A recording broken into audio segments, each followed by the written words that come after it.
Hi friends, this is Priyanka Singh and welcome back to my channel. Actually आज मैं एक जो है आपके साथ स्टोरी शेयर करने वाली हूँ जो मेरे साथ हुआ है। एक्चुअली मेरे लाइफ में बहुत सारे ऐसे इंसिडेंट हैं जो कि अगर आप सुनोगे मे बी आप भी रिलेट कर पाओ मेरे साथ। तो वैसे ही में से मैं एक अपने लाइफ की एक स्टोरी सुनाने जा रही हूँ जो मेरे साथ हुआ था। तो हुआ था एंड अभी भी हो रहा है, in other words.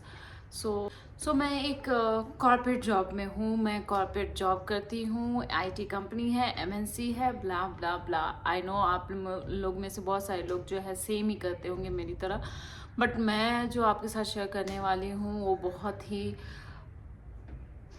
I don't no. मैंने जो फील किया वो सेम आपके साथ भी हुआ है या नहीं हुआ है, जो भी है आप मुझे बताइएगा। एक्चुअली क्या हुआ था, मैं बहुत बड़ी कंपनी है, मैं उसका नाम नहीं लेना चाहती, मैं उस कंपनी में जॉब करती थी। एंड मैं उससे पहले मैं मेरे लाइफ में काफ़ी स्ट्रगल रहे हैं जॉब पाने के लिए। So I prepare for government job as well. जैसे ही मैंने पास आउट किया ग्रेजुएशन एम.कॉम, देन उसके बाद बहुत ट्राई करने के बाद मुझे कहीं जॉब, गवर्नमेंट जॉब नहीं मिल रहा था। एंड मैं बिलोंग करती हूँ एक बहुत ही छोटे स्मॉल टाउन से। सो वहाँ पे कोई भी ऐसी अपॉर्चुनिटीज़ थी नहीं। तो फिर मैं ट्राई करती रही, नहीं हुआ। देन मैंने जो है एक प्राइवेट जॉब ही ज्वाइन किया। जो उसके बाद मैं दूसरी कंपनी की बात करी जो मेरे फर्स्ट जॉब था, उसके बाद मुझे ये जॉब मिला जिसके बारे में मैं बताने जा रही हूँ, जो कि बहुत बड़ी कंपनी थी। तो मेरे लिए एक बहुत बड़ा अचीवमेंट था जो कि मैंने अपने लाइफ में किया था, क्योंकि आफ्टर सो मच स्ट्रगल मुझे जो जॉब मिली थी, सब उसके एक्चुअली सबके लिए वो ड्रीम जॉब होता है, वो जॉब मुझे मिली थी। एंड मैं बहुत ही खुश थी कि मैं अब जा रही हूँ। मैं अपने अपने पेरेंट्स को भी बोल दिया कि हाँ ऐसे जॉब लगा, वो भी बहुत खुश थे। एंड मैं जब, और वो जो है वो बैंगलोर में था। मैं अपने होम टाउन से Bangalore I just because of that job. And वो जॉब के स्टार्टिंग में तो काफ़ी अच्छा रहा, धीरे धीरे सब सही चीज़ें चलती रहीं। बट उसके बाद जो मेरे साथ हुआ, I can't even tell you, like I don't know वो डिप्रेशन था या क्या था। मैं बहुत ही टॉक्सिक इन्वायरमेंट से निकल के आई हूँ, जिसमें कि क्या हुआ था कि मेरा जो मैनेजर था, नेम मैं रिवील नहीं करूँगी, बट जो भी मैनेजर था उसके बारे में मैंने जैसे ही ज्वाइन किया उसके बारे में लोग बोलते रहे। जो मेरे कलीग्स थे वो उनके उसके बारे में ये बोलते थे कि वो सही नहीं है, उसने ऐसा किया है वैसा किया, बहुत सारी स्टोरी है।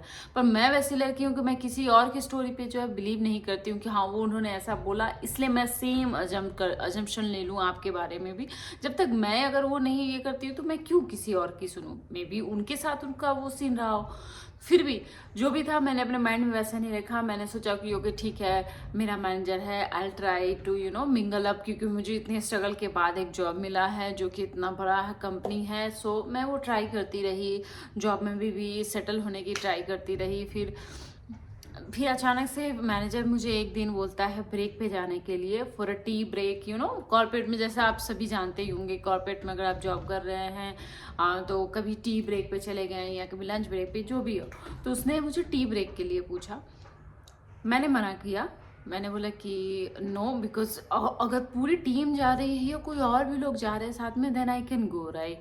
अब मैं अकेले सिर्फ उसके साथ टी पे जाना मुझे सही नहीं लगा। जो भी है मुझे कुछ ट्रिगर हुआ। मैंने बोला actually no, I am working on the same some cases and something. इस मैंने ऐसे लिखा कि मैं एक काम बहुत ज़्यादा अर्जेंट कर रही हूँ तो मैं जा नहीं पाऊँगी। उसने ओके नो इश्यूज़ करके वो चला गया। नेक्स्ट डे वो फिर से ट्राई करता है एंड देन फिर से मैंने अगर वही बोला तो मुझे लगा कि ये फिर से ये करेगा। तो फिर मैंने अपने जो कलीग थी, एक और फीमेल कलीग, मैंने उससे भी पूछ लिया ताकि अगर जा रहे हैं तो साथ में चले जाए। बट वो लड़की भी बिजी थी काम के लिए। Then I think he realized कि वो अकेले, मैं उसके साथ नहीं जाना चाहती हूँ ब्रेक पे, इसलिए वो समझ गया कि इसलिए मैं किसी और भी कलीग से पूछ रही हूँ या अकेले नहीं जा रही हूँ। धीरे धीरे धीरे फिर थर्ड डे फोर्थ डे वो उसने पूछना मना कर दिया। फिर ऐसे इंसिडेंट होते रहे। आई थिंक उसके मेल ईगो को ये हर्ट हुआ कि हाउ कैन शी से नो राइट, क्योंकि उसका जो ऐसा इन्वायरमेंट था उसमें हर किसी को अप्रोच करता था। एंड नो डाउट हैंडसम वो था, गुड लुकिंग था। तो आई थिंक मे बी उसको ये ईगो था कि मैं जिसको भी बोलूँगा वो लड़कियाँ तो मेरे पीछे चली जाएंगी। सबसे बुरी बात मैं अभी आपको ये बताना चाहूँगी कि ये किसी और के थ्रू मुझे ये सुनने में आया था कि वो फ्लोर पे ही किसी भी जो भी वहाँ पे काम करते हैं ना, किसी भी डिपार्टमेंट की किसी भी लड़की को देखकर बोलता था मैं मैं इसके साथ रह चुका हूँ, मैं इसको डेट कर चुका हूँ, मैं उसको डेट कर चुका हूँ। ये उसकी आदत थी बोलने की। आई डोंट नो कितना सही था कितना गलत, बट मे बी किसी लोग को फ्लैक्स करने की भी आदत होती है, right? So I don't no. तो उसके बाद ऐसे ही चलते रहा। फिर कुछ टाइम के बाद फिर से कुछ टीम आउटिंग थी वगैरह, तो फिर वो कॉल करता है एंड पूछता है कि Priyanka how are you going, so can I pick you and drop you, like that. उसमें भी मैंने डिनाई किया ऑब्वियसली, क्योंकि मैंने कुछ चीज़ें उसके बारे में सुन चुकी थी। और अगर मैं नहीं भी सुनती, फॉरगेट अबाउट दैट, अगर मैं नहीं भी सुनी होती तो किसी और के साथ अकेले में आना जाना मुझे कंफर्टेबल नहीं है। मे बी अगर कोई और होती साथ में तो मैं कर भी सकती थी, मगर मुझे अकेले जाना किसी और लड़के के साथ सेफ नहीं लगा। मैं जहाँ से आती हूँ वहाँ तो ऐसा नहीं होता है। सो फिर उसके बाद वो दिन भी चला जाता है। उसके बाद उसने इस चीज़ को अपने ईगो पे इतना ले लिया, इतना ले लिया कि वो मेरे पीछे पड़ गया। अब चाहे वो टीम मीटिंग हो, टीम कॉल्स हो, सब में प्रियंका प्रियंका प्रियंका करके वो टारगेट करता था। अगर और किसी ने वो काम नहीं किया है तो it's okay for him, but अगर मैंने वो नहीं किया है तो वो बहुत बड़ा इशू बन जाता था। एंड सबके सामने वो ही ट्राई टू इंसल्ट मी, और बहुत ही डिमीनिंग बातें करना। ऐसा नहीं कि मैंने जवाब देने की कोशिश नहीं की, मैंने भी बहुत ट्राई किया कि ऐसा है वैसा है, बट वो इस तरीके से आपको टारगेट कर दिया जाता है ना। आई होप कुछ लोग मेरे से रिलेट कर पाएंगे। इस तरीके से आप लोग को टारगेट कर दिया जाएगा कि आप कुछ बोल ही नहीं पाओगे, और फिर आप अंदर ही अंदर अपने शेल में जाते रहोगे कि मैं करूँ तो करूँ क्या, मैं बोल भी नहीं सकती, ज़्यादा आउट ये हो भी नहीं सकती।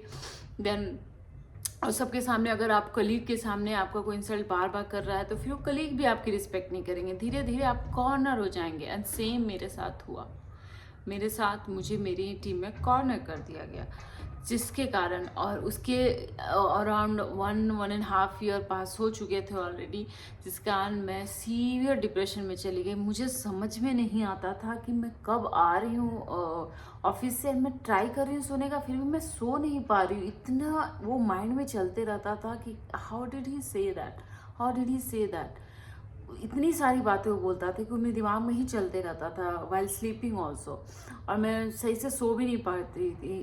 और मैं ऐसी इंसान हूँ ना कि मैं 12 आवर्स तक भी सो सकती हूँ, पहले मैं जो सोती थी, पर उसके उस टाइम में हार्डली 3 से 4 आवर्स, वो भी मुझे बहुत ही, ऐसा नहीं बोलेंगे कंटिन्यू स्लीप था, बीच में उठ जाती थी।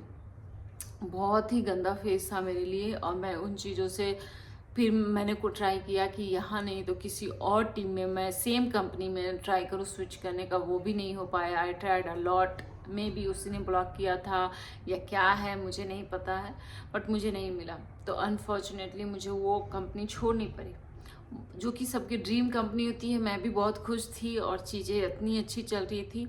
एंड देन ईयर एंड जैसे ही वो आया, उसने मेरी रेटिंग इतनी गंदी कर दी, इतनी गंदी कर दी कि आई हैड टू लीव। मैं उसका उतने सुनने के बाद भी मैं वहाँ पे कंटिन्यू कर रही थी कि लेट इट बी, कुछ साल और निकल जाए करके।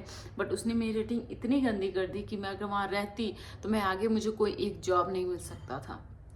इसलिए मुझे उसी के उसी टाइम छोड़ना पड़ा। मैंने जिस दिन मुझे रेटिंग उसने बताई, उसी दिन मैंने जा कर के I put on my paper. And then उसके 2 मंथ्स के बाद, 2 मंथ्स नोटिस पीरियड था, मैंने फिर कहीं और ट्राई करने की कोशिश, कहीं और ट्राई किया, वहाँ भी मुझे सही नहीं मिला। कुछ और चीज़ें थी, 6 मंथ्स के अंदर ही मुझे वो भी छोड़ना पड़ा। एंड मैं करंटली दूसरे कंपनी में हूँ। So now it's okay, I am dealing with it. But काम वाइज अगर मैं बोलूँ, वर्क वाइज वो बहुत ही अच्छी थी कंपनी, एंड नेम फेम, वो बहुत बड़ी कंपनी है ही, फैसिलिटीज़ बहुत अच्छे थे। तो मैं आई स्टिल मिस दैट कि मेरे हाथ से वो गया क्यों। मैंने अपने परफॉर्मेंस में कोई कमी नहीं छोड़ी थी, मैं एक नया काम सीख भी रही थी, just because of that reason, silly reason, क्योंकि किसी मेल के ईगो पे आ गया, आज मुझे ये झेलना पड़ रहा, राइट। ये मेरे लिए बहुत गंदी बात है, एंड ये मेरे साथ हमेशा रहेगा। You will not believe it. Last night also, क्योंकि मैं ये अभी आपसे इसलिए बात करी बिकॉज लास्ट नाइट ऑल्सो मुझे वो मुझे वो सपने में आया कि I am going there and the same manager is there, जो वीपी है ही इज़ ऑल्सो देयर, और मैं वहाँ पे बोल रही हूँ, सब मुझे देख रहे हैं। जो एक आप ट्रॉमा से निकलते हैं ना, वो सेम कि अरे प्रियंका कैसी इतनी वापस आ गई। एंड मैं इस तरीके से देख रही हूँ कि मैं यही तो थी, आई नॉट रिलेट इट कि मैं वो छोड़ के चली गई थी कंपनी। मेरे दिमाग में मैं वहाँ थी कि मैं अभी भी हूँ इसी कंपनी में। फिर लोग मुझे ऐसे क्यों बोल रहे कि अरे तुम इतने दिन बाद आई करके। So you trying to understand no मेरा मेंटल स्टेट क्या है। मैं अभी तक उस ट्रॉमा से पूरी तरीके से बाहर नहीं आ पाई हूँ। मेरे दिमाग में अभी भी वो चलता है कि just because of a male ego मुझे वो छोड़ना पड़ा जॉब, जो कि जॉब मुझे बहुत पसंद था एंड मैं काम भी बहुत अच्छी कर रही थी। क्योंकि फर्स्ट ईयर तो मुझे अप्रिशिएशन भी मिला था, उसके बाद उसने जो मेरे साथ किया आई नेवर फॉरगेट इट। सो या सॉरी फॉर दैट। मैं भी आपसे यही बोलने वाली हूँ कि अगर आपके साथ भी ऐसा कुछ हो रहा है तो मेरे साथ शेयर कीजिए। अपने अपने किसी ना किसी एक जो फ्रेंड होंगे ना उनके साथ ज़रूर शेयर किया कीजिए। एंड आई थिंक हमें ये रेज करना चाहिए। ये जस्ट बिकॉज हम फीमेल हैं डजेंट मीन कि हम आपको प्लीज़ करने के लिए यहाँ पे आ रहे हैं, राइट। जो मैनेजर है हम उसे प्लीज़ करने के लिए तो नहीं जा रहे हैं, हम अपने काम करने के लिए जा रहे हैं। एंड उसमें उन्हें ये लगता है कि ये मेरे अंडर है तो she should do whatever I am telling. So वो नहीं हो सकता, राइट। तो ये चीज़ें हमें रेज करनी चाहिए ताकि बाकी कंपनियों में भी ऐसा ना हो।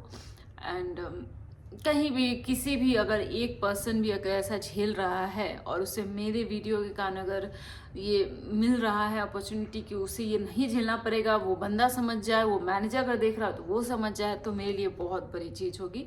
क्योंकि मैं still I am suffering for that seriously.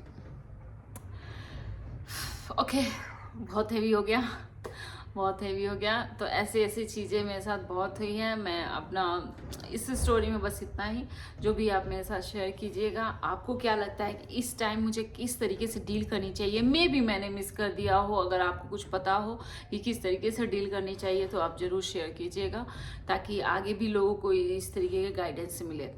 ठीक है, मैं मिलती हूँ आपसे अगले वीडियो में कुछ नए स्टोरी के साथ। मेरे लाइफ की ट्रेजेडीज बहुत हैं तो मैं आपके साथ शेयर करती रहूँगी। Okay, thank you for watching, bye bye.